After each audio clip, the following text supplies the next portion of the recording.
Di sebuah sudut kota yang ramai, Pak Parto dan Lastri meratapi warung lalapan ayam bakar mereka yang sepi. Hutang yang menumpuk membawa mereka ke Gunung Kawi untuk ritual pesugihan. Ajaibnya, sekembalinya mereka, warung mereka menjadi ramai luar biasa. Ayam bakar mereka laris manis. Uang mengalir deras. Ternyata, kesuksesan itu datang dari bantuan sesosok makhluk gaib yang bertugas sebagai penglaris. Makhluk itu tak terlihat, namun kehadirannya terasa, menarik para pembeli untuk datang.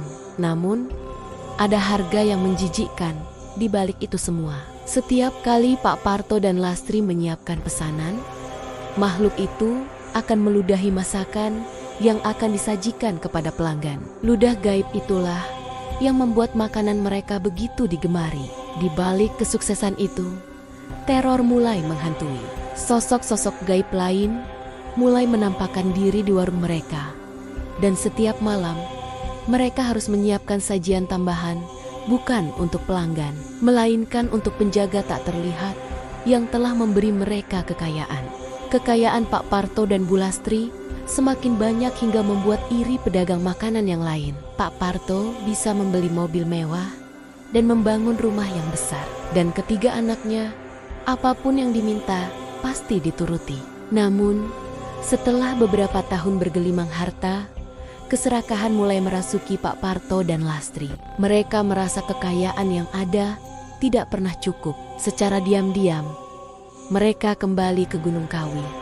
Bukan untuk bersyukur, tapi untuk meminta kekayaan yang lebih besar lagi. Tindakan ini memicu murka sang pemberi kekayaan. Entitas itu merasa dikhianati dan tidak dihargai. Sebagai hukuman atas keserakahan mereka, teror yang sesungguhnya dimulai. Sang entitas tidak lagi meminta sesaji, melainkan menuntut nyawa anak-anak mereka sebagai bayaran.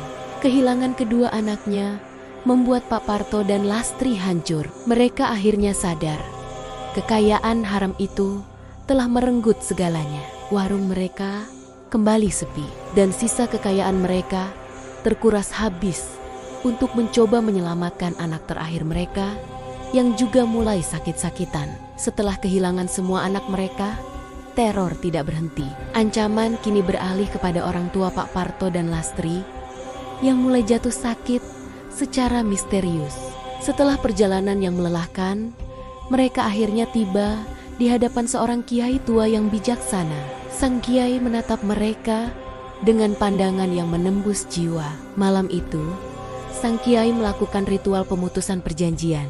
Pertarungan gaib yang dahsyat terjadi. Sosok entitas dari Gunung Kawi melawan dengan kekuatan penuh, tidak rela melepaskan mangsanya. Pada puncaknya, dengan izin Tuhan, sang kiai berhasil memutuskan ikatan terkutuk itu.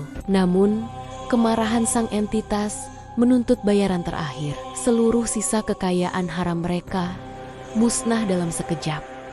Dan sebagai gantinya, Pak Parto dan Lastri kehilangan ingatan mereka tentang kemewahan. Hidup dalam kesederhanaan, tanpa kenangan akan anak-anak mereka. Pada akhirnya, mereka kehilangan segalanya. Harta, anak, dan kebahagiaan.